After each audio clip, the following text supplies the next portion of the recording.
ugly from a long, long time ago. Look how you man so, see how you grow so. Look how you man so, see how you grow so. Look how you ugly so, ugly from a long, long time ago. Look how you start so, watch how you reach so. See how you man so, watch how come you grow so.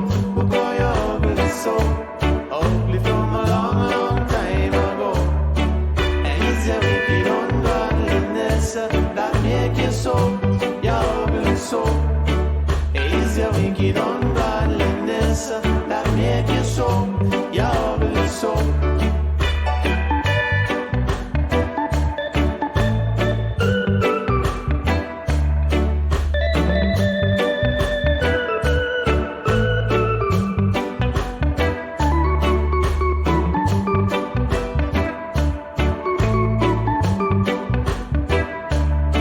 You have two red eye and your mouth favor hungry dog.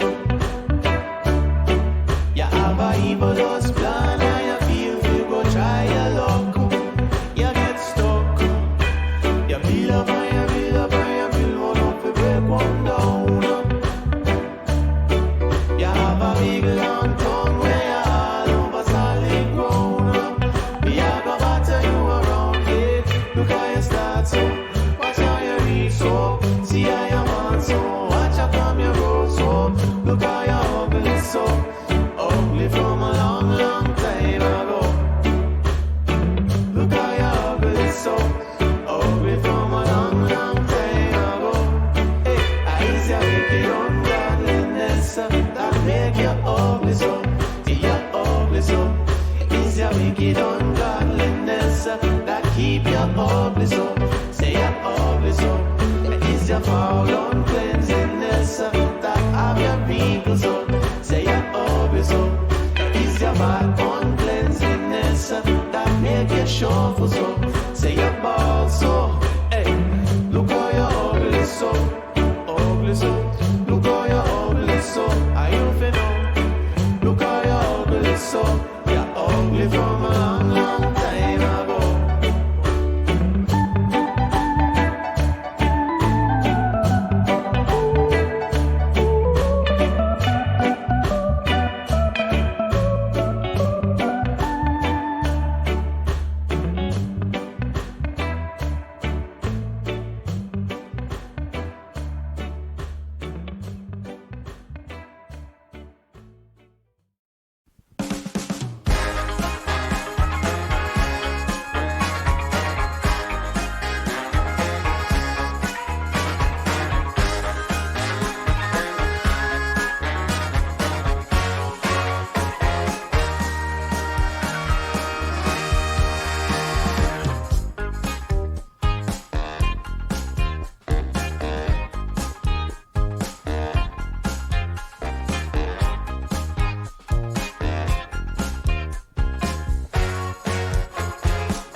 La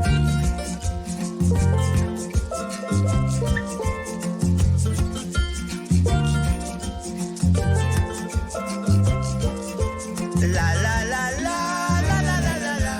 Everyone a come and we should have fun. La la la la la la la la la. Everyone a come and we must have fun.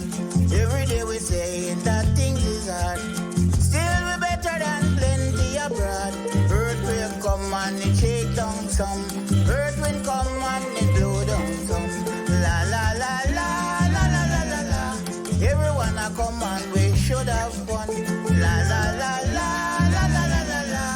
Everyone a come and we must have fun. Come British one come. Come English one come. Come Canadian come. Come make we have some fun. La la la la la la la la la. Everyone a come and we should have fun. La la la la la la la la la. Everyone a come and we must have fun. Every day we saying that things is hard. Yes, we know that things really hard due to how no money now run. But come along, make we have some fun. La la la la la la la la la. Everyone a come and we should have fun. La la la la la la la la la. Everyone a come and we must have fun. Come Israelites come. Come Caymanites come. Come Jamaican come. Run come make we have some fun. La la la la la la la la la. Everyone a come and we should have fun.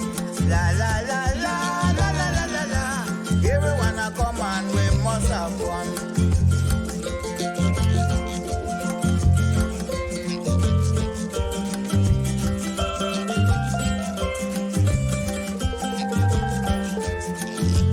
Come, Miss Tourists come. Come, Miss a tourist come. Come, everyone come. To the land of the sea and sun. La la la la la la la la la. Everyone a come and we should have fun. La la la la la la la la la. Everyone a come and we must have fun. Come, Miss Tourist come. Come, Miss a tourist come. Come, everyone come. To the land of the sea and sun. La la la la la la la la la. Everyone a come and we should have fun. La la la la la la la la la. Everyone a come and we must have fun. La la la la la la la la la. Everyone a come and we should have fun. La la la la la la la la la. Everyone a come and we must have fun.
é o segredo para um casamento?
La la la la la la la la la.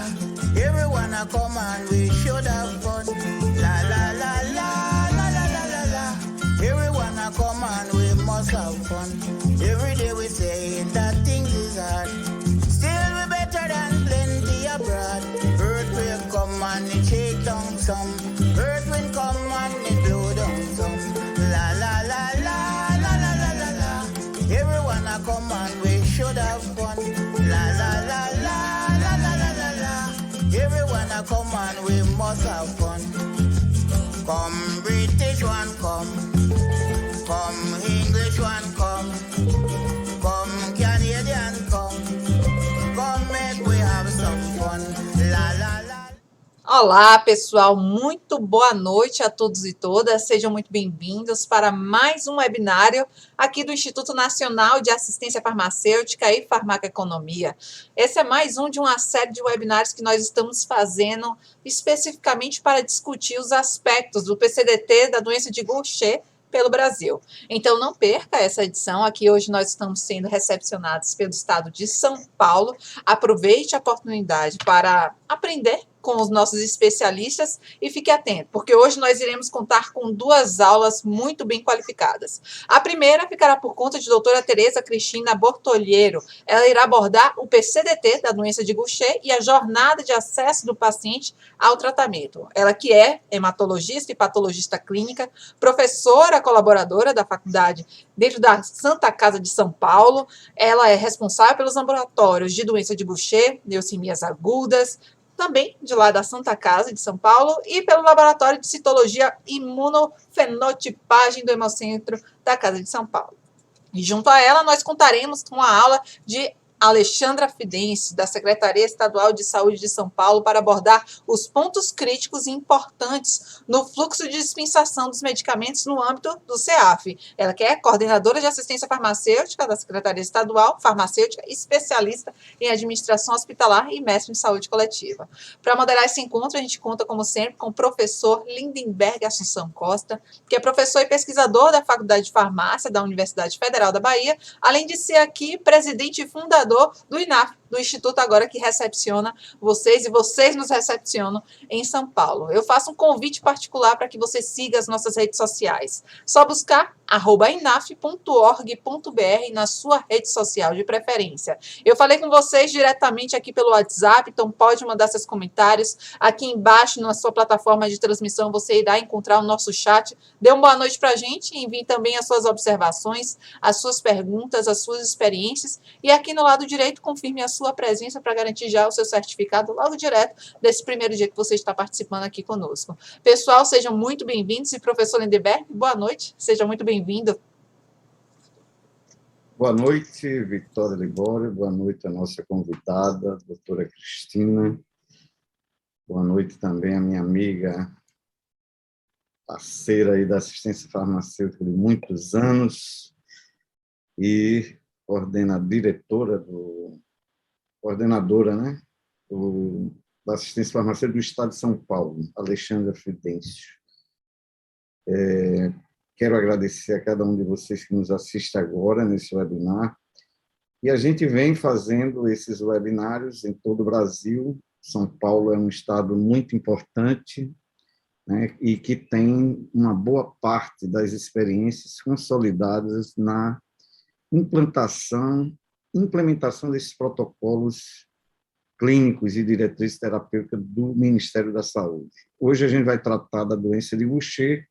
Temos a doutora Cristina como médica especialista na área e que vai trazer essa abordagem da jornada do paciente e do tratamento, com foco na atualização desse PCDT, e a Alexandra vai trazer aqui as experiências do Estado de São Paulo, da Secretaria Estadual de São Paulo, que já nos bastidores aqui já descobrimos que elas já são parceiras há muito tempo, e, portanto, acredito que esse debate será muito rico hoje.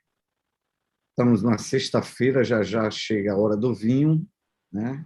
Vamos nos preparar, porque beber vinho faz bem para a saúde, faz bem para o coração, após um webinar desse rico de debates. Eu queria agradecer e descontrair que hoje é sexta-feira, como o nosso grande repórter aqui de uma emissora diz, graças a Deus, né, doutora?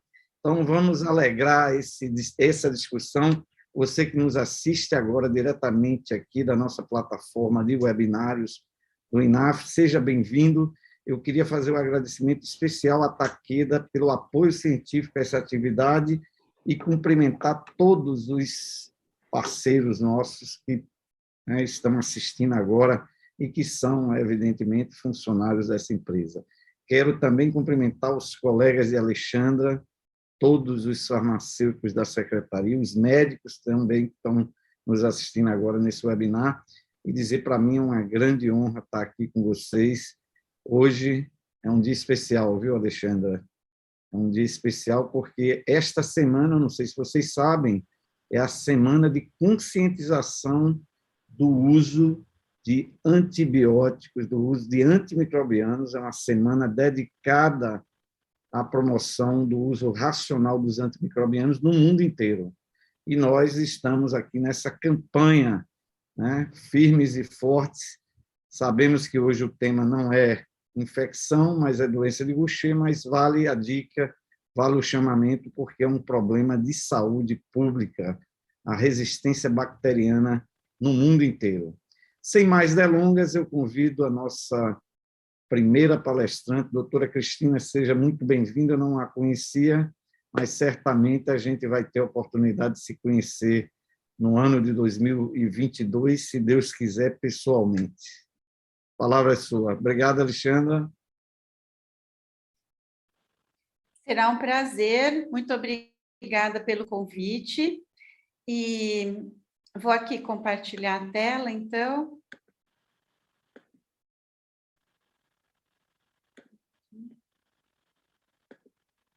Bom, eu vou falar, então, sobre a jornada do paciente do diagnóstico ao tratamento, ao início do tratamento. Aqui estão meus conflitos.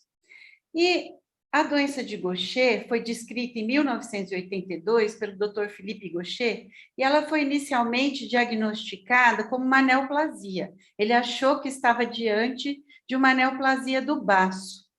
E atualmente, apesar de todos os avanços, quando um médico se depara com um paciente com sinais e sintomas típicos de doença de Gaucher, a primeira hipótese que ele faz, seja hematologista ou outra especialidade, principalmente quando o paciente é adulto, neoplasia ainda é a primeira hipótese. Então, isso é um dos pontos que a gente precisa mudar. A doença de Gaucher apresentou tantos avanços nos últimos anos que ela se tornou um modelo para o diagnóstico e para o tratamento de doenças raras, as chamadas doenças órfãs. Então, como vocês sabem, é uma doença autossômica recessiva, e como toda doença autossômica recessiva, ela tem um fenótipo muito variável. A apresentação clínica é muito variável, mesmo entre irmãos que têm o mesmo genótipo. Então, por conta disso, além de ser uma doença rara, ela é uma doença subdiagnosticada. E os médicos têm dificuldade de lembrar a doença de Gaucher no diagnóstico diferencial de pacientes com esplenomegalia, anemia e plaquetopenia, que são os principais sintomas. Como eu disse, é uma doença rara, a gente não sabe a incidência real por causa também da subdiagnosticação. É alguma coisa entre 1 para 60 mil e 1 para 200 mil. Embora um trabalho recente feito nos Estados Unidos tenha mostrado uma incidência de 1 para 45 mil. Quer dizer, ela deve ser bem menos rara do que nós estamos imaginando. E é a doença de depósito lisossômico mais frequente.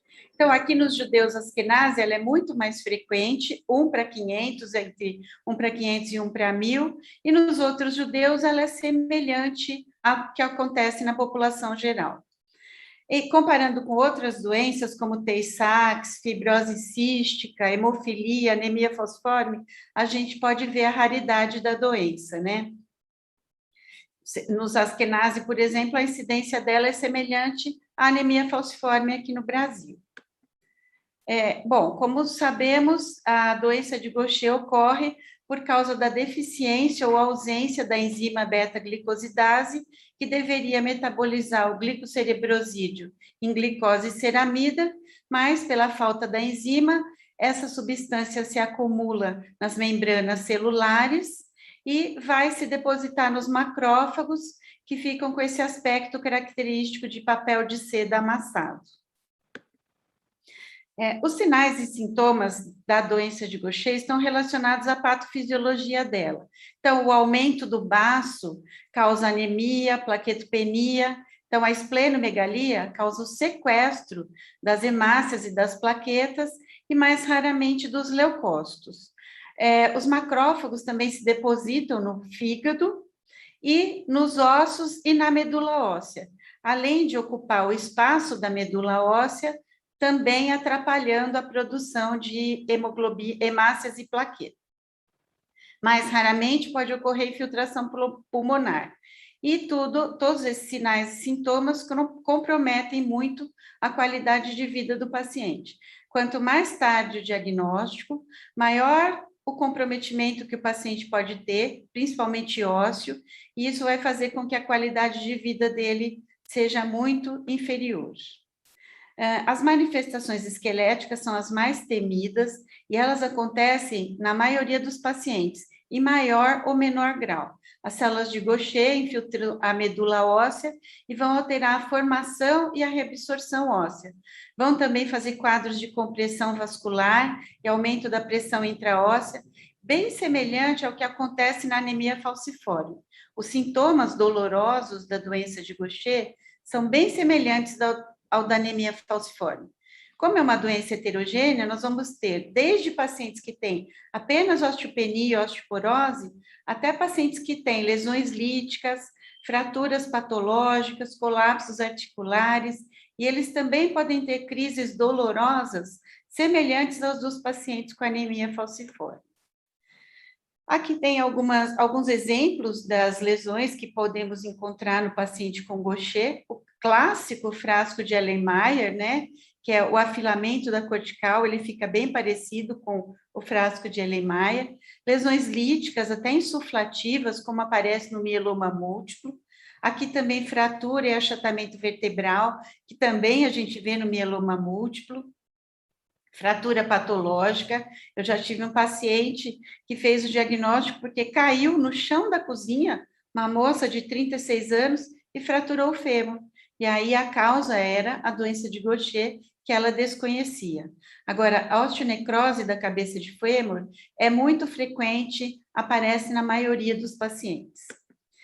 As lesões ósseas que já estão instaladas não são reversíveis. Então, por isso é importante a gente fazer o diagnóstico antes que o paciente tenha lesões ósseas irreversíveis, que vão causar a maior morbidade para esses pacientes e a piora da qualidade de vida.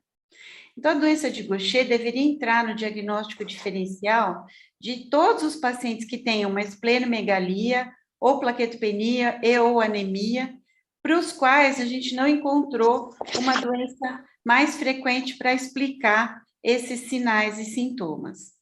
Óbvio que, como é uma doença rara, não vai ser a primeira hipótese, mas deve ser pensada após uma investigação não muito longa. Então, como eu falei, a doença é fenotipicamente heterogênea, mesmo em irmãos que têm genótipos iguais. Existe uma enorme variação, tanto na idade do surgimento dos primeiros sintomas, como também na taxa de progressão da doença e também o número de órgãos afetados. A gente tem uma família que um irmão teve comprometimento pulmonar, o outro tem apenas comprometimento ósseo e a outra irmã tem uma doença muito leve. E todos eles descobriram o diagnóstico por conta de uma irmã que era um tipo 3 e que veio a falecer. O diagnóstico dela só foi ser feito quando ela já estava evoluindo para o óbito. Mas, a partir daí, os irmãos foram investigados e estão em tratamento. Então, a apresentação e a gravidade dos sintomas é variável, mesmo entre irmãos com o mesmo genótipo. Nos últimos anos, tem havido uma tentativa de fazer um diagnóstico mais precoce nesses pacientes. Esse trabalho aqui, que eu cito já há bastante tempo, foi feito por um estudo italiano. Eles avaliaram 35 centros de hematologia na Itália. 18% das primeiras consultas com os médicos hematologistas são por esplenomegalia e ou plaquetopenia. E desses, 11% não recebem um diagnóstico apropriado.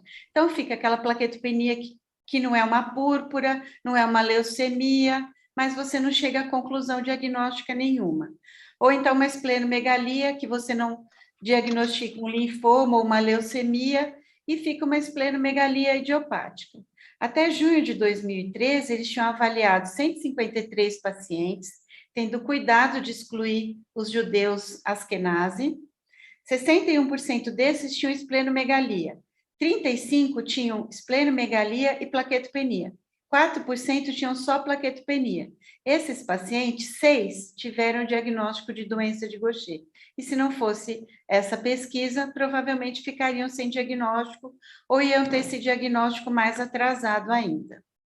Esse outro estudo também é bem interessante. Eles entrevistaram 136 pacientes de Estados Unidos, Austrália, Nova Zelândia. E eles verificaram que entre o início dos sintomas e o diagnóstico, você tem entre 50 e 123 meses. Mais de 2/3 desses pacientes foram avaliados por hematologistas, que não chegaram a uma conclusão diagnóstica. Eles fizeram também uma entrevista com 406 hematologistas dos 5 continentes, e eles verificaram que apenas 20% se lembrou da doença de Gaucher como diagnóstico diferencial de sintomas clássicos, como citopenias, anemia, plaquetopenia, hepatoesplenomegalia, dor óssea.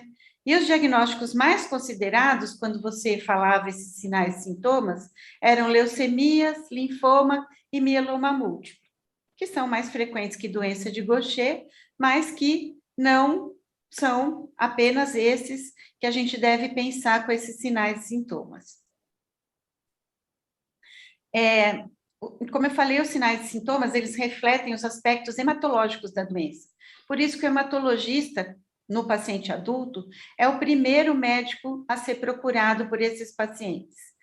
E nessa análise de 362 pacientes que o grupo do professor Mistry avaliou, eles fizeram diagnósticos errôneos de leucemia, púrpura, cirrose hepática, esplenomegalia idiopática, anemia de doença crônica, hemocromatose, porque a hiperferritinemia é muito frequente no paciente com doença de Gaucher, e a ferritina, inclusive, é um marcador diagnóstico e de avaliação da resposta da doença.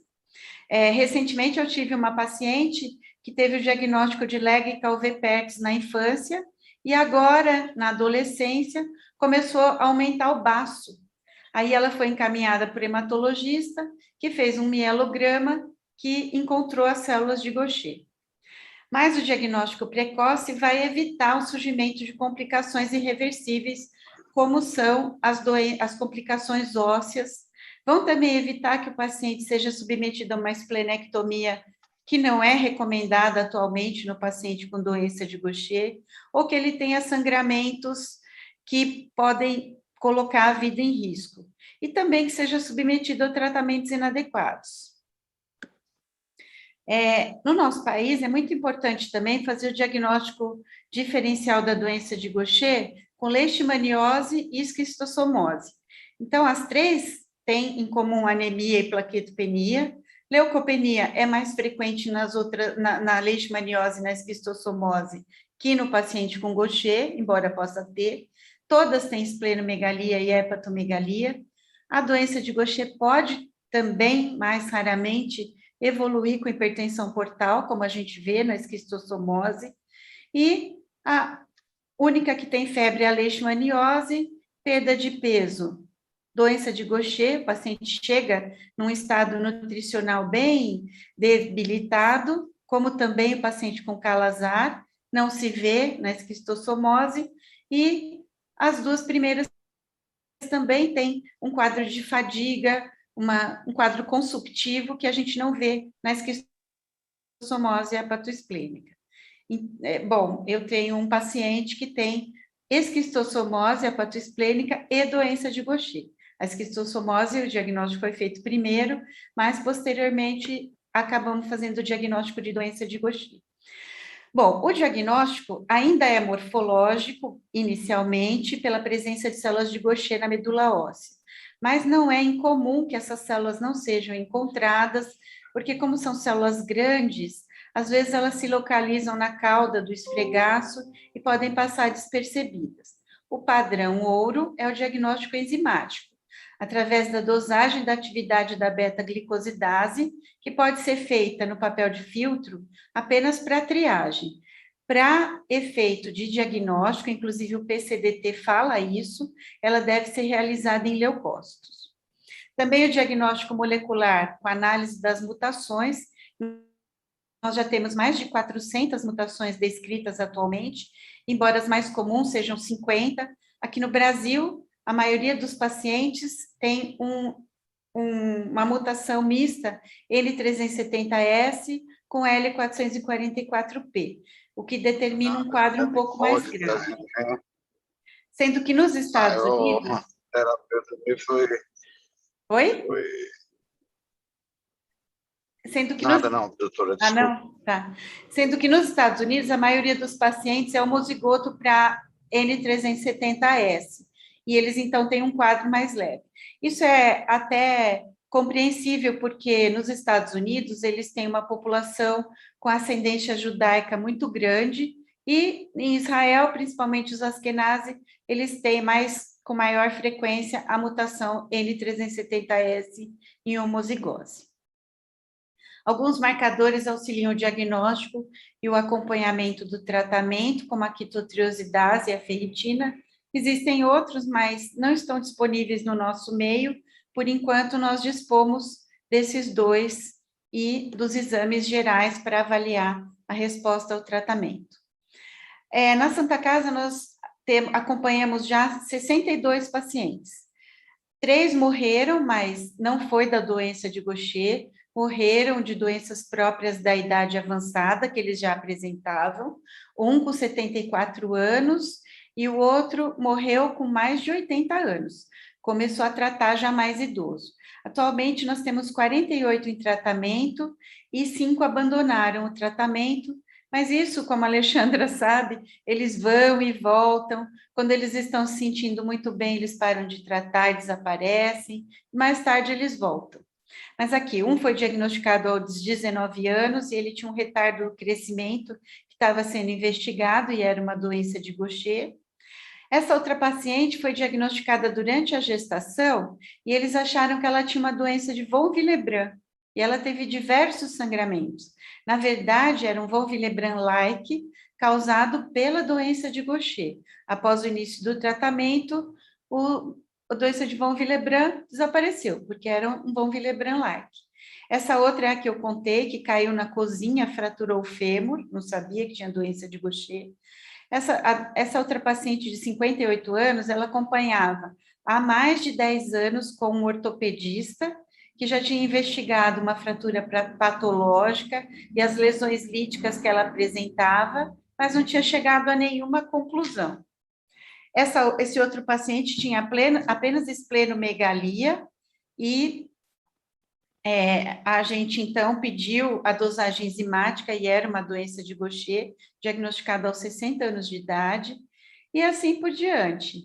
E tem também caso dessa paciente que tinha diagnóstico há 27 anos, tratava no hospital aqui em São Paulo, não foi nenhum lugar distante, Brasil afora, não. Aqui em São Paulo, os médicos do hospital não sabiam que existia o tratamento de reposição enzimática. E essa que eu já citei, da Legge-Calvé-Pérez. Então, existe uma grande discrepância entre genótipo e fenótipo, embora algumas mutações sugiram uma maior ou menor gravidade da doença. Isso acontece em muitas doenças hematológicas, e era uma fonte de estudo por o professor Boiter, que faleceu recentemente. Então, o espectro da doença é bastante heterogêneo, então vai desde pacientes assintomáticos, eu tenho uma paciente que não trata, porque ela não tem nenhuma manifestação, ela foi diagnosticada porque o irmão foi diagnosticado com um quadro já bastante importante, e nós fizemos a pesquisa dos irmãos, e essa irmã apresentava deficiência de beta-glicosidase, mas ela é assintomática, então ela não está recebendo tratamento. E assim vai. E sem tratamento, a doença evolui progressivamente e o paciente vai a óbito. O advento da reposição enzimática para a doença de Gaucher foi uma coisa transformadora. E, inclusive, a alglucerase, que era a enzima extraída da placenta humana, que iniciou o tratamento nos Estados Unidos em 1990, 91, e aqui no Brasil a gente começou em 96 com a alglucerase, ela foi considerada uma das drogas mais transformativas nos últimos 25 anos. E, enquanto isso, eles já estavam preparando a enzima recombinante humana, que é a imiglucerase, que foi lançada nos Estados Unidos em 94 e aqui em 96.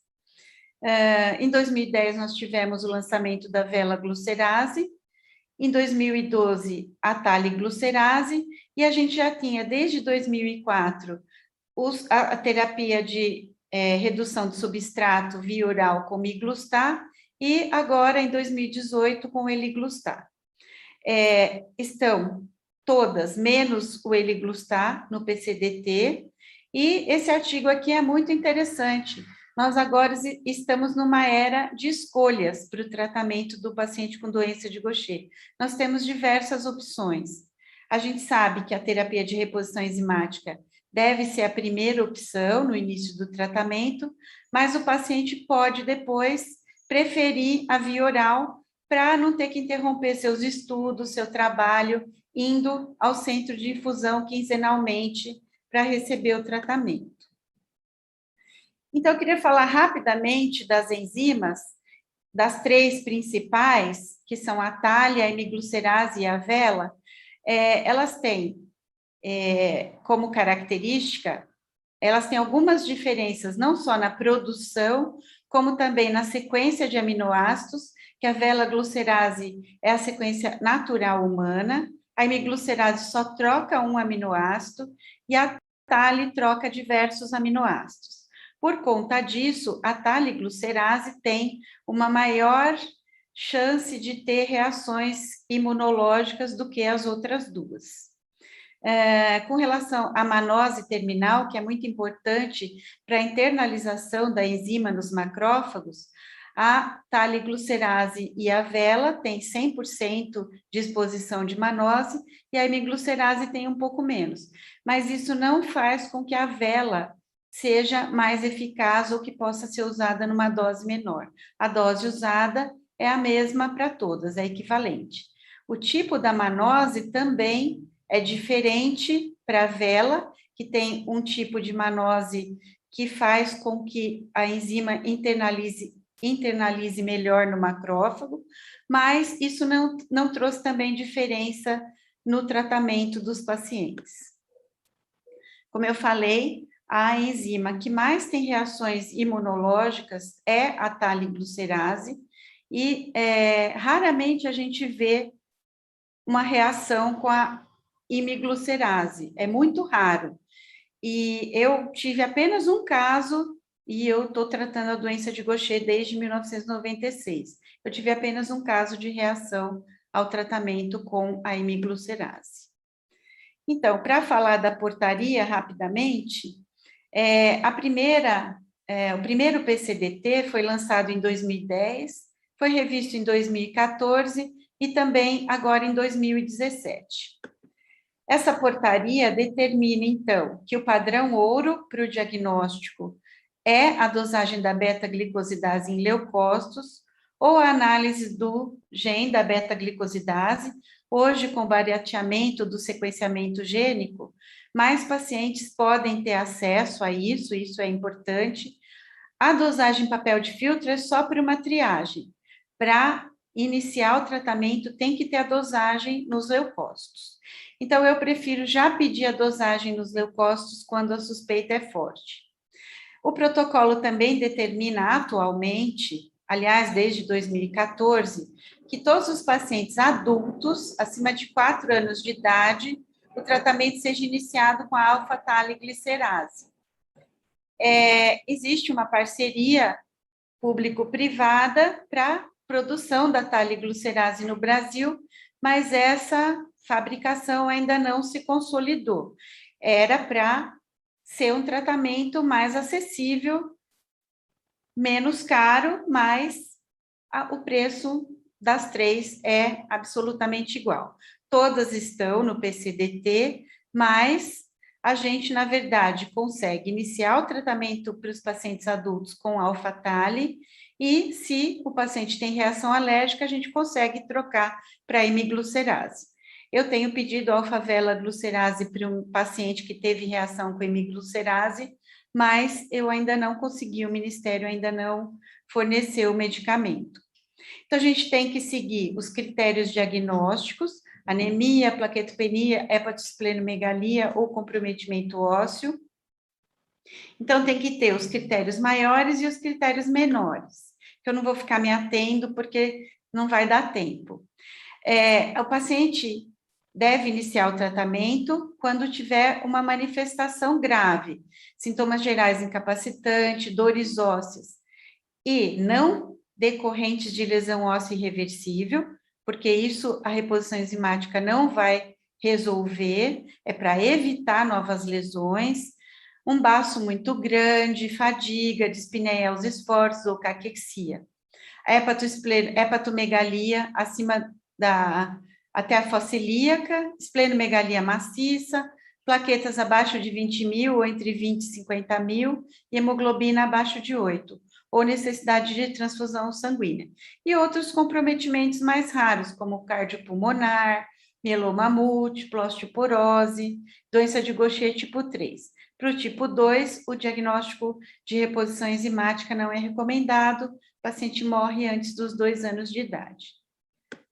Bom, os doentes, então, devem apresentar uma dessas manifestações, como eu já falei, tá?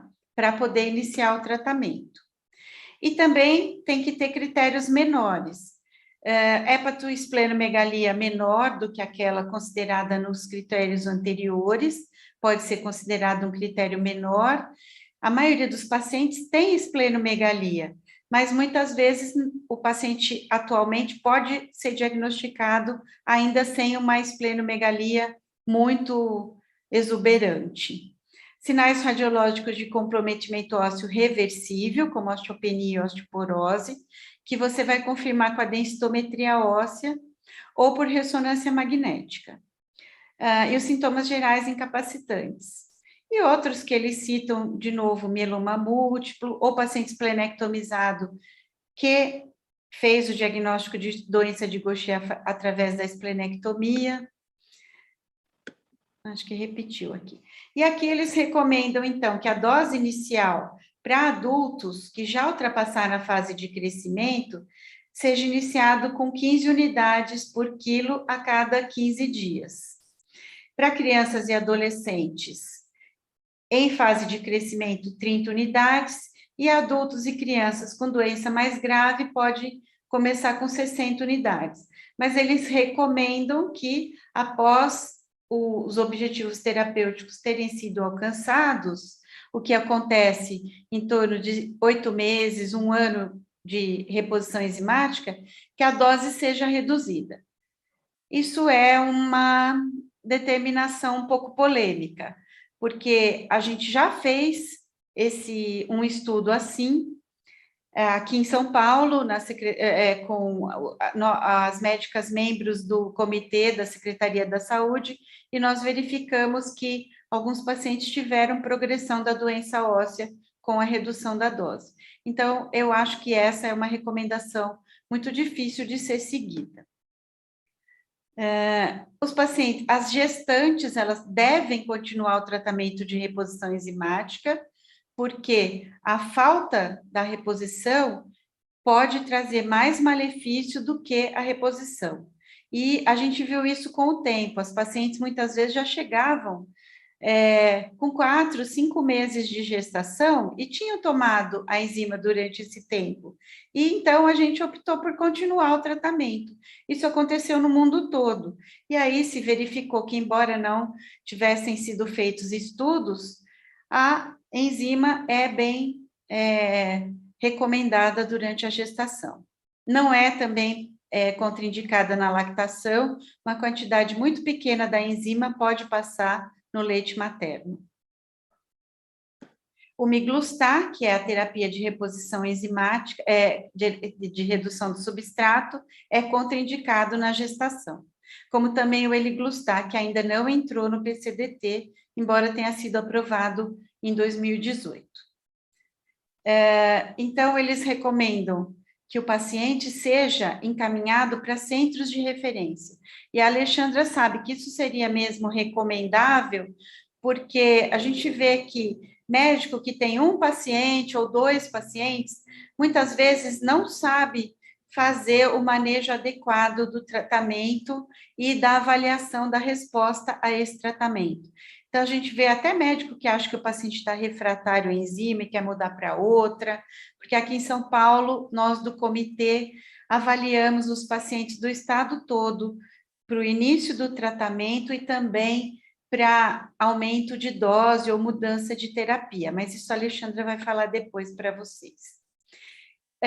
Então, os pacientes com doença grave devem usar a dose mais alta até o desaparecimento de todos os critérios de gravidade. E, teoricamente, deveria, então, essa dose ser reduzida depois. Mas isso, na prática, não é muito factível. Então, os exames que devem ser feitos: hemograma, plaquetas, a cada 6 meses, depois que o paciente atingir os objetivos terapêuticos, avaliar também a ferritina e as enzimas hepáticas uma vez por ano. Eu acho que a ultrassom de abdômen, ressonância, eu acho que não é necessário ultrassom de abdômen no início, ou se o paciente não está respondendo, mas acho que ressonância deve ficar reservada para avaliação da doença óssea, porque o raio-x é insuficiente para essa avaliação. A densitometria óssea é importante para avaliar e monitorar a osteoporose. Dosar vitamina B12 também, porque o paciente com doença de Gaucher pode ter também deficiência de vitamina B12, e como eles têm uma incidência maior descrita nos últimos anos de mieloma múltiplo, ou de gamopatia mono ou policlonal, é muito importante também fazer eletroforese de proteínas. Se for policlonal, pode ser feita a cada 3 a 5 anos, mas se for monoclonal, é melhor que ela seja realizada anualmente, porque a incidência de mieloma múltiplo é bastante alta no paciente com doença de Gaucher. O ajuste da dose pode ser feito tanto para baixo, no paciente que a gente acha que pode reduzir a dose, ou aumentada se o paciente começou com uma dose menor, mas a dose máxima recomendada é de 60 unidades por quilo. O paciente deve assinar um termo de esclarecimento e responsabilidade, e o médico deve preencher a LME, que agora tem uma validade de 6 meses, o que facilitou muito a nossa vida, principalmente eu, que tenho bastante paciente. É muito bom que tenha agora validade de 6 meses. A gente faz a PCDT, a LME e as receitas, e lá no nosso serviço, o nosso serviço de farmácia retira para todos os pacientes. Os pacientes não têm que ir à agência de dispensação do medicamento. A gente teve uma discussãozinha, porque eles queriam os exames, e a gente achou que os exames, na verdade, não precisam ser entregues para o dispensador, e sim devem ficar em poder do médico mesmo.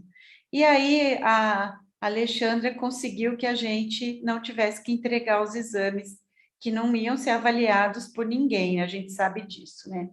Bom, para concluir, é uma doença rara, muito heterogênea, por isso a dificuldade de diagnosticar e também o desconhecimento médico a respeito da doença. Quem não conhece não vai diagnosticar. Então, é preciso que ela seja divulgada entre as diversas especialidades médicas. E o diagnóstico precoce é importantíssimo para evitar complicações que vão decorrer do atraso do tratamento. E muita atenção aos sinais e sintomas de comorbidades que têm sido descritas nos últimos anos, neoplasias, principalmente as hematológicas, e a associação muito bem definida atualmente com doença de Parkinson. Então, a gente tem que pensar na doença de Gaucher para poder diagnosticar. Muito obrigada.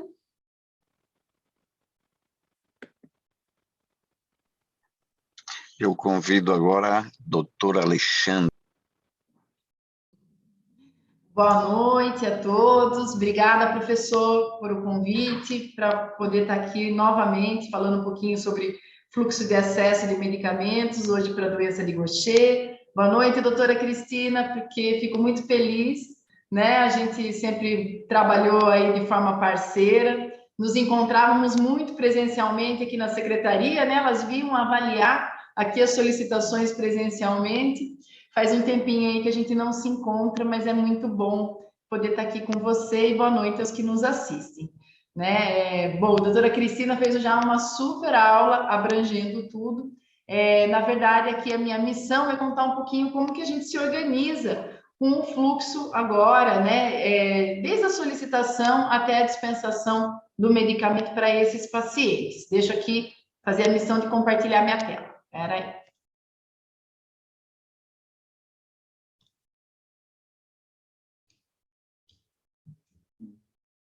Eu trabalho com 2 telas, eu sempre, às vezes não dá certo.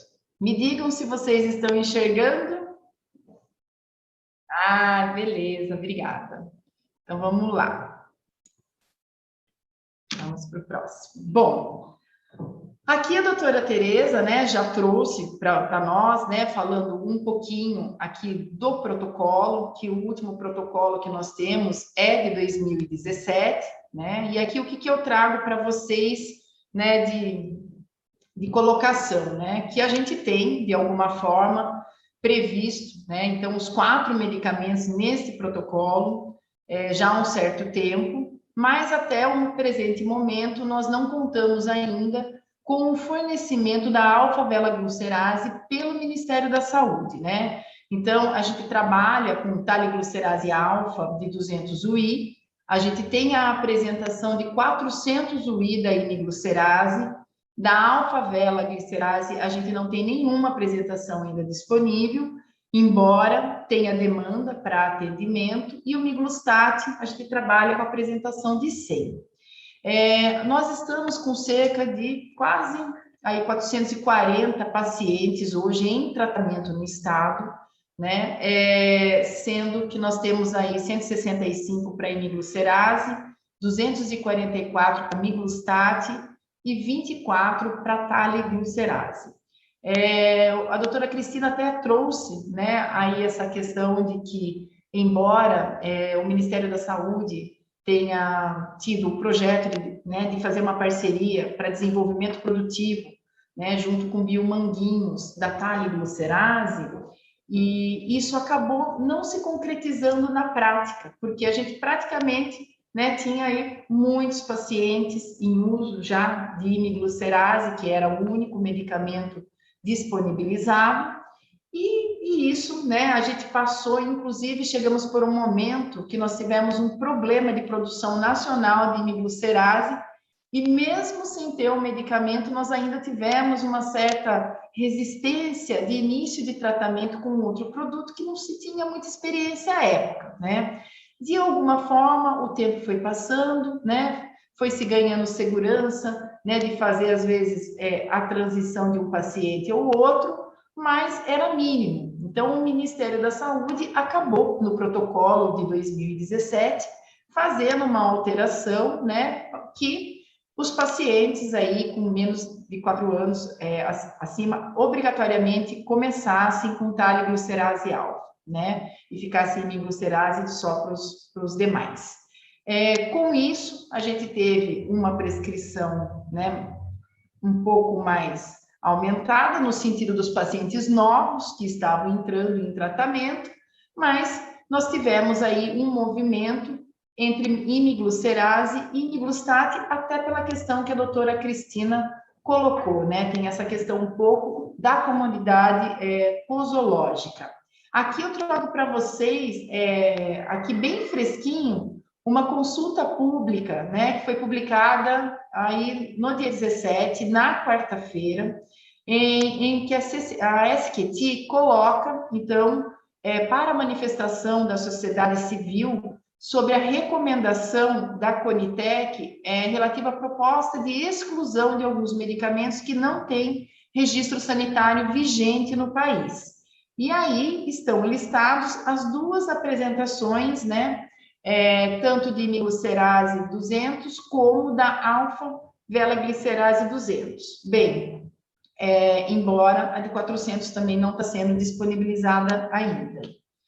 Aqui, no quesito orientações, né, a exemplo de todos os outros protocolos, né, no intuito de facilitar e padronizar, né, aí, a solicitação de exames para esses pacientes, diagnóstico para serem apresentados, embora boa parte dos nossos pacientes façam acompanhamento em centros de referência, né, até a doutora Cristina fez referência aí aos pacientes que acompanham na Santa Casa, né, então ali como já é um centro, ela é uma das médicas que compõe o comitê, então fica com toda a documentação. Então, para serviços de referência, a gente também consegue que os documentos, né, fiquem prontuários dos pacientes e que a gente faça um fluxo facilitado com a unidade que atende esse serviço. Nós temos aí no nosso site as cartilhas de acesso. Nós não temos ainda a cartilha de acesso, né, da alfa-veloglicerase, justamente porque ainda não está sendo disponibilizada para o Ministério da Saúde, pelo Ministério da Saúde. Então, tão logo o produto passe a ser disponibilizado, a gente atualiza o site, coloca a cartilha, né, e aí para orientação da rede. Aqui a gente consegue, de alguma forma, então, padronizar a exigência de exames, né, e a prescrição dos medicamentos, facilitando pelo menos também a orientação pela conta, né? Embora nós tenhamos esses pacientes, em sua maioria, no serviço de referência, quando tem um ponto, quando chega no momento de renovação, muitas vezes esse paciente pode se dirigir até a própria unidade, no seu município mais próximo, para facilitar um pouco a questão do acesso, né? Aqui agora, como que a gente se organiza desde a solicitação até a dispensação? Então, como eu coloquei para vocês, embora a gente tenha a maioria dos pacientes sendo assistidos, nós temos mais de 20 serviços, entre centros de referência, serviços de hematologia, né, que fazem o acompanhamento desses pacientes. Nós também temos algumas solicitações, como a doutora Cristina colocou, né, de médicos que têm um paciente em tratamento, às vezes, inclusive, eles estão, né, sendo atendidos na saúde suplementar, mas eles vêm para a porta de acesso ao medicamento, né, pelo SUS. Então, como que funciona? O paciente, ou ele comparece no serviço, e esse serviço faz o envio de documentação para uma das nossas 43 farmácias de medicamento especializado, ou, de repente, se isso vem de um médico, né, que não atua no serviço, esse paciente pode ir diretamente à nossa unidade. Mas, via de regra, a gente faz o fluxo, né, facilitado, serviço de referência com farmácia. A farmácia, né, enviando a prescrição chegando na nossa unidade, essa unidade ela sobe para o nível central, aqui conosco, na Coordenadoria de Assistência Farmacêutica. A gente faz isso, né, via e-mail ainda, né, a gente está aí tentando evoluir para uma plataforma online, mas ainda fazemos via e-mail. Nós aqui acionamos, né, as médicas do comitê estadual de especialistas em tratamento de Gaucher, que nós contamos, então, com a doutora Cristina, aqui da Santa Casa, com a doutora Ana Maria, da Unifesp, com a doutora Jordana, da Unicamp, e também contamos muito com o apoio da doutora Carmela, né, que coordena toda a rede aqui de serviços de referência voltados, né, aí para o tratamento mais específicos de doenças raras. Então, ela também sempre nos apoia nessa interlocução.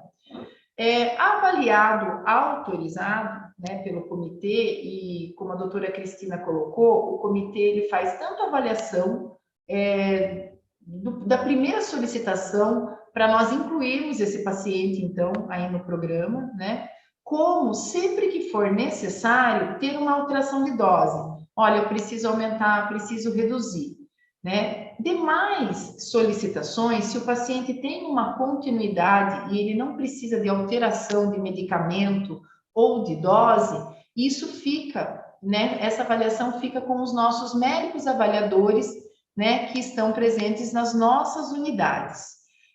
Por que fazemos isso e há muitos anos? Justamente pelo que a doutora Cristina comentou com vocês, né, da dificuldade diagnóstica, da dificuldade de monitoramento do tratamento desse paciente, dos médicos, né, conhecerem profundamente e saberem fazer o manejo adequadamente, né? Então, sempre nós temos aí um olhar dessas especialistas que, na necessidade, entram em contato com os médicos, tanto fazem por escrito, mas muitas vezes, né, liga, conversa, explica, troca ideia e ajusta esses tratamentos da melhor forma.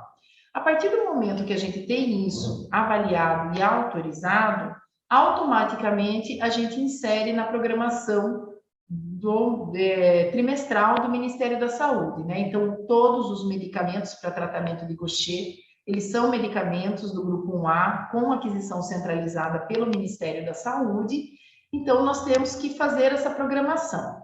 Qual que é o gargalo, né? O mesmo que nós temos também para outros medicamentos de aquisição centralizada.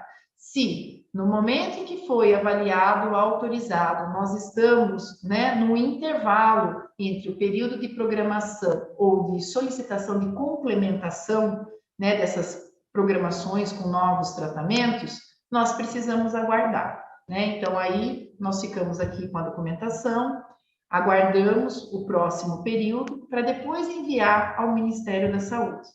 A partir do momento que o Ministério aprova, né, começa, né, a distribuição para o almoxarifado do Estado. Nós encaminhamos isso de acordo com a lista nominal, porque esses medicamentos nós, né, programamos com lista nominal de pacientes, com informações da dose que utiliza, do tipo de tratamento, né, tem informações específicas que são solicitadas, né, para aprovação do Ministério da Saúde, né, da pauta de distribuição desses medicamentos. Os medicamentos, né, chegam para o nosso almoxarifado, a gente distribui para as farmácias, e cada farmácia, então, vai fazer aí a ponte, o fluxo, né, de envio do medicamento direto para o serviço de referência, que é onde são agendados os pacientes para fazerem as infusões, que são quinzenais, né? Então, aí o próprio centro agenda o paciente, tenta fazer as otimizações de doses, né, dos frascos, tentam agendar os pacientes, né, ali em dias próximos, no mesmo dia, né, tem serviços que tem vários pacientes, então tem várias agendas, outros menos, no sentido da gente otimizar. E aí, assim, né, voltando um pouco ao passado, né, tem um tempinho que eu estou aqui na secretaria, mas quando eu vim aqui para o nível central, né, em 2008, esse atendimento não ocorria desta forma, né, como eu estou contando para vocês. Os pacientes vinham presencialmente buscar o medicamento aqui na sede da secretaria. À época, era um dos tratamentos mais caros dentro do componente especializado. Então, assim, nós entregávamos, né, o tratamento ali para o paciente como se fosse uma casa, né, para ele ali numa bolsinha térmica para ele levar para casa. E isso, então, tinha todo um rigor dentro do Estado para solicitar, à época, eu acho que até nem tinha, o laudo era até um outro modelo. Aqui dentro da secretaria montavam-se processos, né, como se fosse um processinho capa verde que a gente faz aquisição de medicamentos, então isso vinha de um médico especialista, passava pelo comitê de avaliação. Aqui a gente agendava, então, entrava em contato com os serviços, agendava os pacientes, agendava, assim, por telefone, conversava com cada um, a data que vinha retirar, e nós fornecíamos a cada 2 meses esses medicamentos, né? Então, nós não tínhamos nenhum local aqui para armazenamento próprio, né? Hoje a gente ainda conta com almoxarifado centralizado. Então, assim, chegavam-se as caixas naquele determinado dia, a gente passava o dia atendendo os pacientes, né? Eu atendi presencialmente esses pacientes aqui, né, que traziam, e a gente, assim, um pouco do que a doutora Cristina falou, Alexandra, você sabe, né, que os pacientes desistem. Então, se por um lado era bastante sofrido para os pacientes que se deslocavam quilômetros de distância para vir para São Paulo, capital, né, para poder pegar o seu tratamento, A gente também teve oportunidade, né, quem estava aqui na gestão, de conversar com cada um, de acompanhar como ia o tratamento, né, de muitas vezes ele não vir e a gente ligava e falava, por que você não está vindo? Ah, eu desisti. E a gente fazia, né, um acolhimento todo diferenciado. Então, por um lado, também foi uma época muito gratificante, né, até lembrando da Elisa Miliose, que inclusive é aniversário dela, farmacêutica que trabalhava aqui conosco, eu e ela fazíamos esse atendimento aí de paciente a paciente. Então, hoje, de alguma forma, com tudo que a gente ainda acha que é burocrático, o fluxo, né, do componente especializado, e a gente tenta buscar alternativas de criar plataforma digital, de precisar transmitir menos papel, de dar agilidade, de dar celeridade, né? As programações do Ministério precisam ser automatizadas, né, para que ao momento em que o paciente entre, né, com uma solicitação, a gente não precise esperar prazos, né, que às vezes dão um delay de mais de 1 mês e meio, até 2, para o paciente ter acesso, porque é uma doença extremamente grave, né? Então, a gente já progrediu bastante, né, mas temos consciência que precisamos aí, né, dentro dessa engrenagem que tem que funcionar direitinho para a gente poder garantir o acesso, que a gente tem oportunidades de melhorias, né?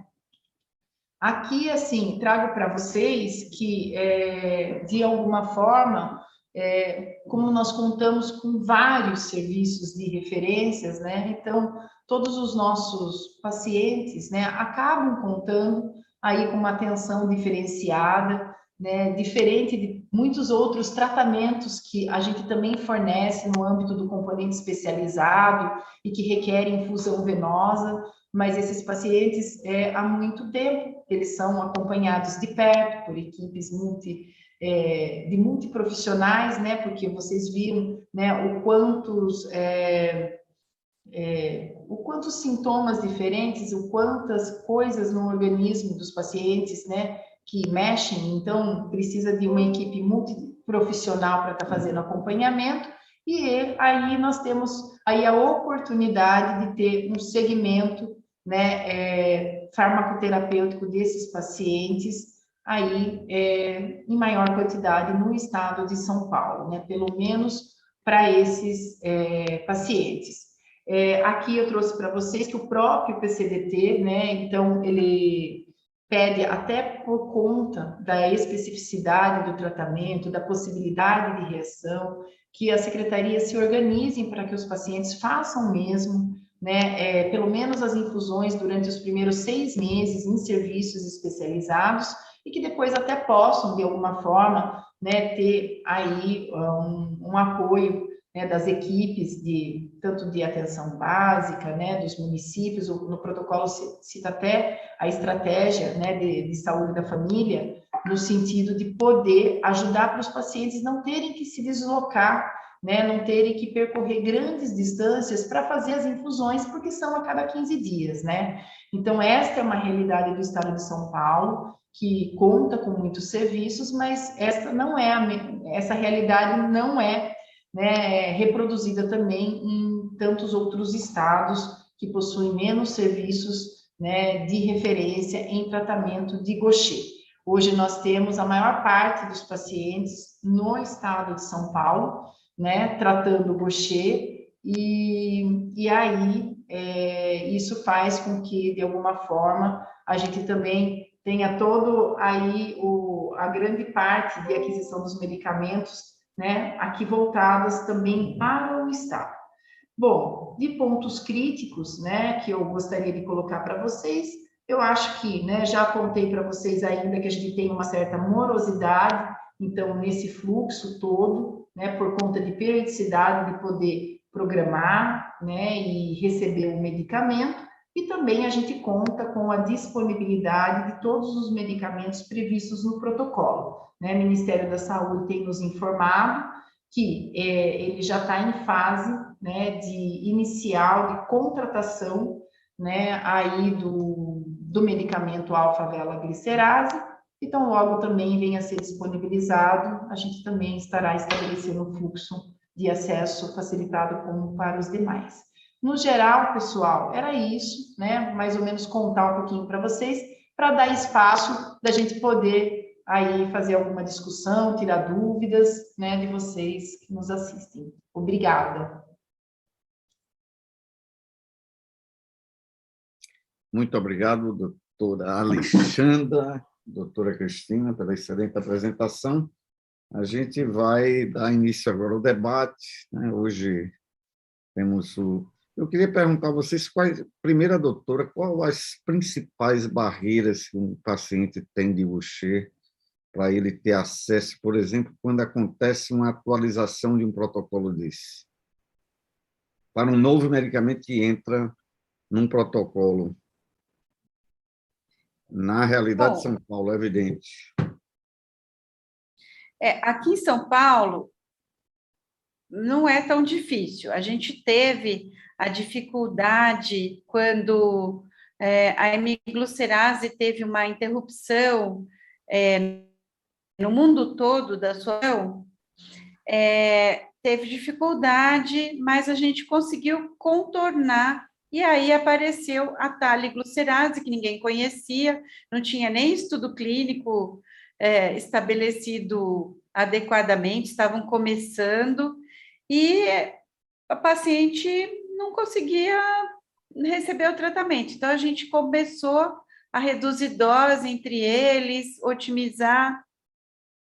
E agora, por exemplo, nós estamos com dificuldade para conseguir a velaglucerase, porque eu sei de várias pessoas que queriam fornecer esse medicamento para os pacientes, mas o Ministério ainda não comprou. Eu tenho uma paciente esperando há mais de 6 meses pelo medicamento. A Secretaria tem nos ajudado, mas a gente não consegue que o Ministério forneça o medicamento. Acho que o empecilho é aí, porque aqui a Secretaria funciona muito bem. O Comitê de Especialistas e a Secretaria trabalham juntos e, com isso, conseguem atender melhor os pacientes. E outra coisa seria o Eliglustar, né? Eu fiquei surpresa, Alexandra, com o tanto de Miglustar que tem no estado de São Paulo. Porque, na verdade, é um medicamento que tem muito efeito colateral. Muito. E o Eliglustar é um medicamento muito melhor, né? E o preço também é o mesmo. Então, a gente não entende por que não entra no PCDT esse medicamento. A gente não entende. Porque, para você saber, o principal efeito colateral é diarreia, mas assim, que o paciente chega a perder 10% do peso corporal. E a recomendação é que o paciente não ingira carboidrato para diminuir esse efeito. Mas, como que você vai falar para um brasileiro pobre que ele não deve comer carboidrato? Não tem como, né? Agora, então, piorou.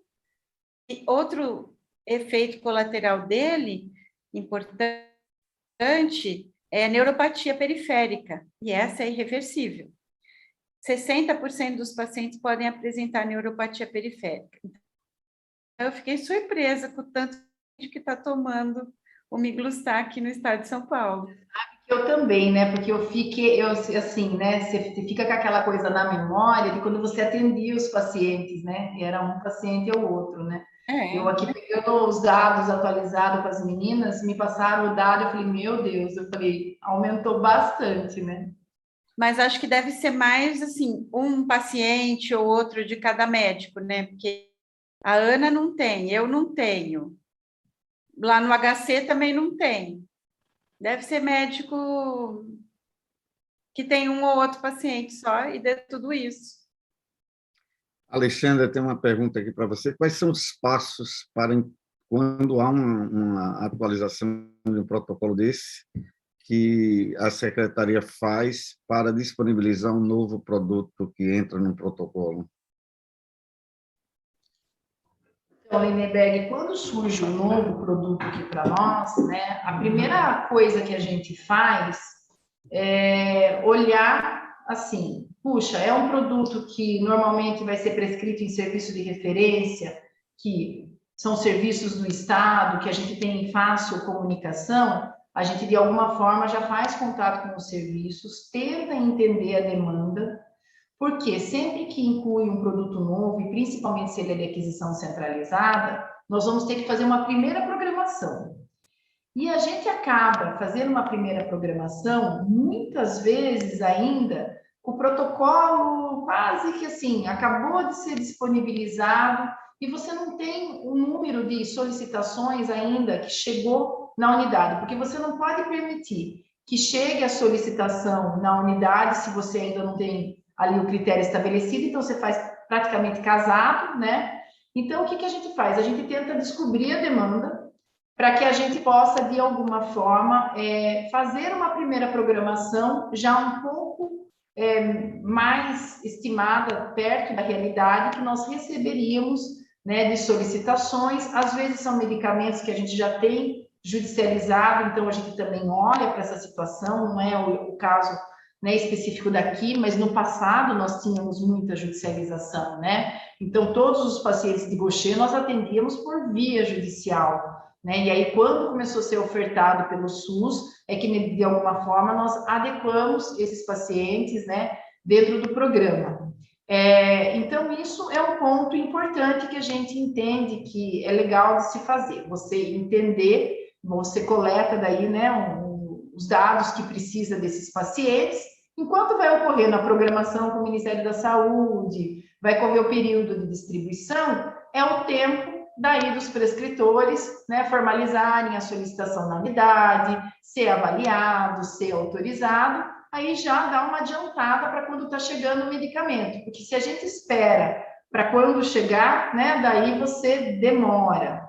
Quando é um medicamento, né, de outro grupo que a gente compra, a gente também trabalha dessa forma para a gente poder, né, comprar mais rápido. Em linhas gerais, é um principal ponto que eu entendo que é legal fazer para a gente poder facilitar o acesso. E complementando a resposta da doutora, o que você acha de barreiras assim que são importantes? São Paulo é referência, né? Você participa de várias discussões em Brasília.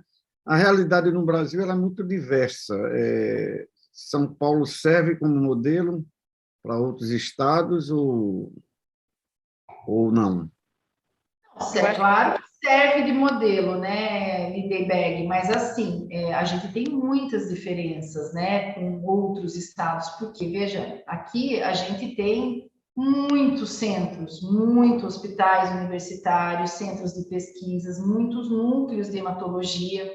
Então, isso facilita para o paciente, porque senão, veja, o paciente teria, né, em algum momento ele está sendo atendido na atenção básica, aí ele vai ser encaminhado para um serviço de referência. Se você não tem o número ideal de serviços de referência, ele não consegue a vaga, né? Então, aí depois ele vai passar pelo serviço, vai ser para bater, né, esse diagnóstico, olha, que nem aqui no caso de Gaucher, a doutora Cristina sabe melhor do que eu, né, tem que fazer uma série de exames para comprovar, aí tem a dificuldade do acesso ao exame, né, então, hoje os exames são mais acessíveis, né, antes eram menos, então muitos dos exames antigamente eram fornecidos pela indústria, né, que fornecia o medicamento para esses serviços. Então, acabava encaminhando o medicamento porque não conseguia ser financiado pelo próprio SUS. Hoje a gente tem uma outra realidade. Então, isso tem diferença de um estado para o outro, né? Então, aqui, como a gente carrega um número grande de serviços, essa questão do encaminhamento para o paciente, para o serviço de referência, esse serviço de referência falar para a nossa farmácia, isso daí já está muito fluido aqui no estado, entendeu? Então, isso funciona bem para Gaucher, é muito redondinho já há muitos anos.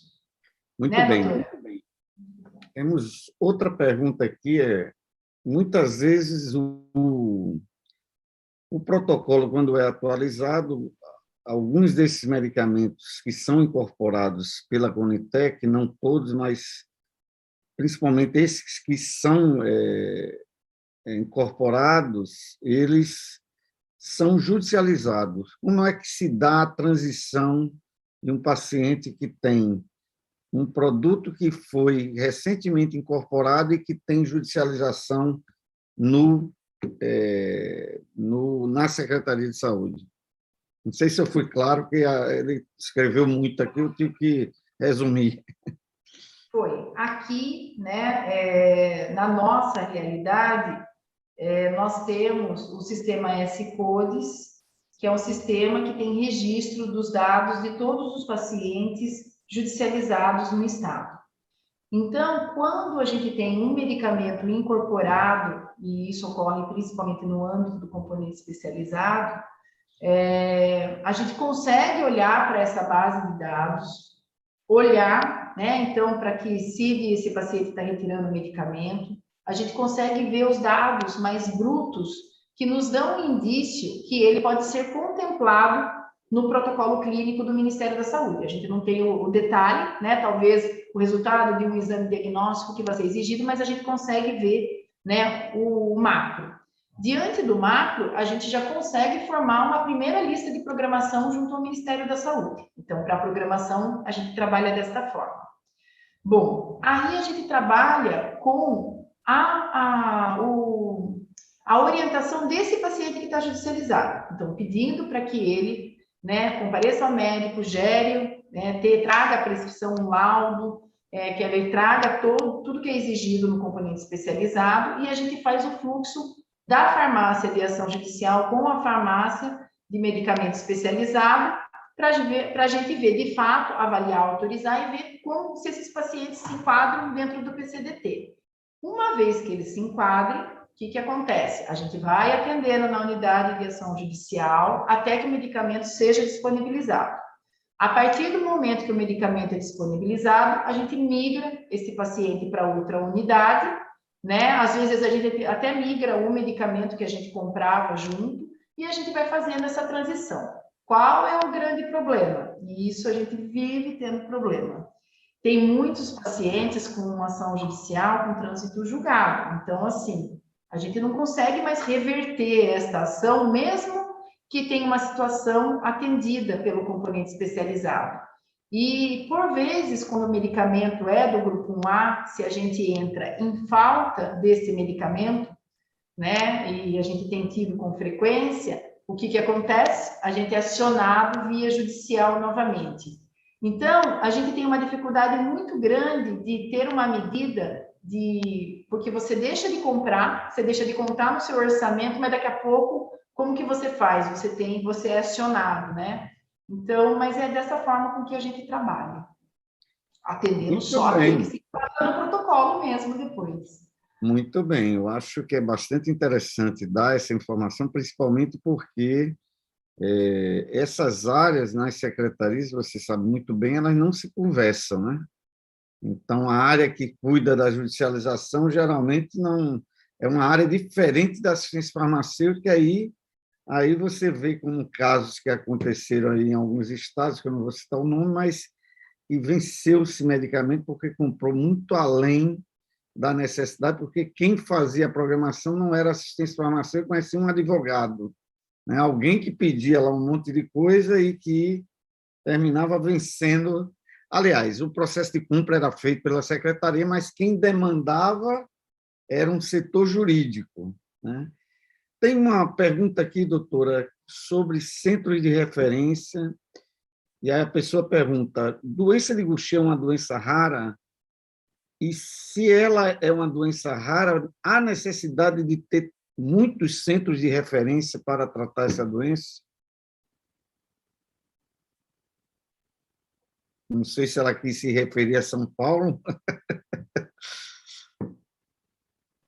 São Paulo é onde tem o maior número de pacientes, né? Nós temos 400 e pouco, no Brasil tem menos de 700 em tratamento, né, Alexandra? Não sei se eu estou enganada. E o problema é que o paciente, ele quer ser atendido próximo da casa dele. Ele já tem que ir a cada 15 dias para realizar a infusão. Se ele tiver que se locomover de cidade ainda, é mais complicado ainda.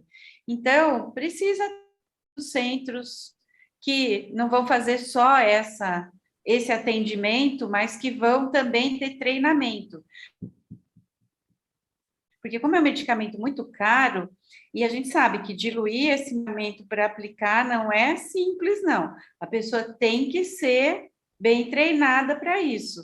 porque senão vai perder o medicamento, ou vai aplicar e o equipo do soro vai ser jogado fora com uma fortuna. Então, a pessoa que vai aplicar tem que ter um treinamento adequado para isso, mas de preferência sempre muito mais próximo da residência do paciente, para não complicar a vida dele, né? Tudo bem. E doença de Gaucher é uma doença rara, doutora? Sim, como eu falei, é 1 para 60, alguma coisa entre 1 para 60 mil e 1 para 100 mil, mas a gente sabe que pode ser até menos rara. Como eu falei, aquele trabalho americano, eu não lembro agora em qual revista ele foi publicado, eu até procurei hoje, mas não encontrei. Eles encontraram 1 para 45 mil habitantes, uma doença de Gaucher para 45 mil. Então, pode ser menos rara, mas é uma doença que é grave se não for tratada. E se o paciente pode ter uma expectativa de vida normal. Então, é uma doença que vale a pena tratar. Você vai reinserir o indivíduo na sociedade, e ele vai ser uma pessoa produtiva e vai ter uma vida normal. Então, é importante. A gente fala uma coisa tão cara para um país onde morre gente de verminose, né? Mas é necessário, né? Mas cada vida é uma vida, né? Então, eu acho que a questão da equidade, a questão de ser caro ou não ser caro é muito à disposição a pagar, tanto do governo quanto das pessoas, e também o poder de negociação que o Estado brasileiro, na minha opinião, tem um poder muito forte, porque se você pegar os contratos desses biológicos dos últimos 15 anos para cá, todos eles, para o Ministério da Saúde, reduziu o valor desses contratos, né? E aumentou o acesso. Ou seja, o próprio Ministério tem uma capacidade de negociação muito grande quando você centraliza as compras, né? Olha, estamos chegando ao final desse webinar e eu tenho uma última pergunta aqui para a doutora, que a pessoa pergunta o seguinte: a senhora colocou em 2 estudos aí da Itália, né? Isso acontece, essa realidade no Brasil do diagnóstico, de problemas de diagnóstico, né? De demora de captar o doente, de achar o doente? Isso é a mesma coisa aqui no Brasil, é igual na Itália, é igual no mundo todo. Aliás, isso é que consola a gente, não é só que existe atraso no diagnóstico. No mundo todo há essa dificuldade, porque a doença é pouco divulgada. É muito comum, o residente chega no ambulatório, já é R4. Doença de Gaucher? Que diabo é isso? Então, nem o médico não sabe. Imagina, e hoje em dia tem sido divulgado, tem tido várias campanhas, Pense Gaucher, aulas em todos os universidades, em hospitais, associações de pacientes, e demora para ter o diagnóstico, aqueles exemplos que eu dei. Teve uma médica que ela tratava no HC, ela foi diagnosticada aos 70 anos, uma médica. Então, essa dificuldade existe no mundo todo, é igual no mundo todo. Na Itália, em qualquer lugar, é uma doença difícil de ser lembrada. Mas eu espero que isso seja corrigido.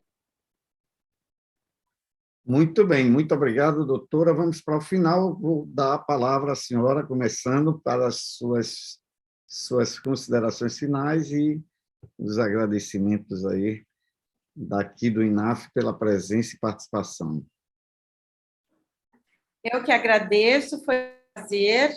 Eu adoro falar de doença de Gaucher, então, para mim é sempre um prazer. Adorei ver a Alexandra, nossa parceira, que sempre nos ajuda muito. Aqui a gente está no Paraíso, aqui em São Paulo. A Secretaria sempre colabora com a gente não tem nenhum problema. Eu espero que o resto do Brasil aproveite essa parceria que a gente tem aqui. Eu quero agradecer a atenção de todos. Muito obrigada. Muito obrigado, doutora Cristina. Alexandra, com você. Eu que agradeço, hein, doutora Cristina, a generosidade, elas são super parceiras aqui, porque quantas vezes você fala, meu Deus, o que eu faço com esse caso aqui, né? E sempre a gente também tem uma atenção especial. Então, agradecer também ao INAF pelo convite, pela oportunidade da gente estar falando aqui de Gaucher, né? E de expor um pouquinho aqui dos nossos fluxos. E também para mim é um prazer poder estar junto com a doutora Cristina. Gosto de todas elas, também estou com saudade da doutora Ana Maria, da doutora Jordana, né? É uma equipe muito boa de trabalhar. Então, é isso, gente. Uma boa noite a todos. Obrigada pela atenção. Espero que a gente tenha contribuído aí um pouquinho, né, com todos vocês.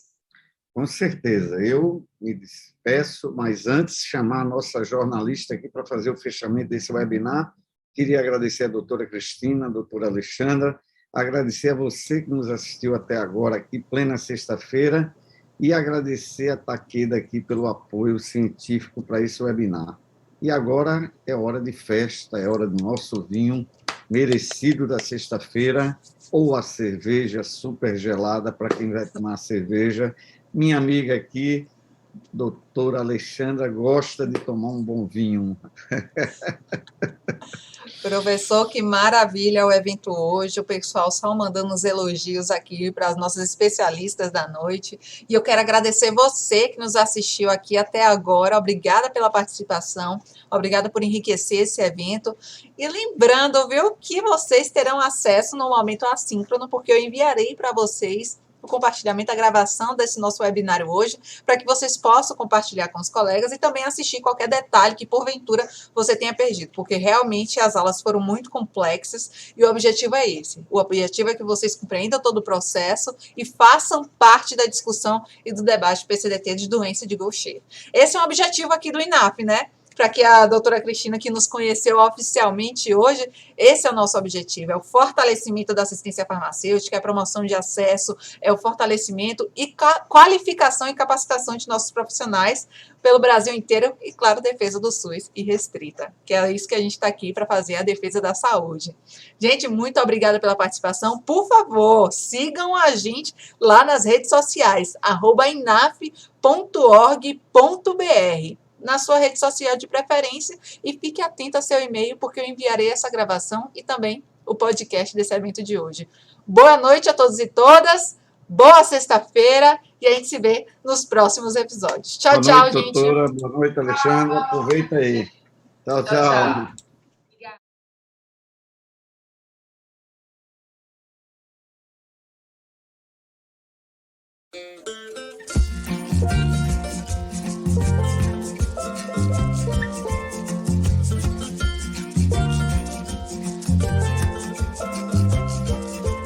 La la la la la la la la la.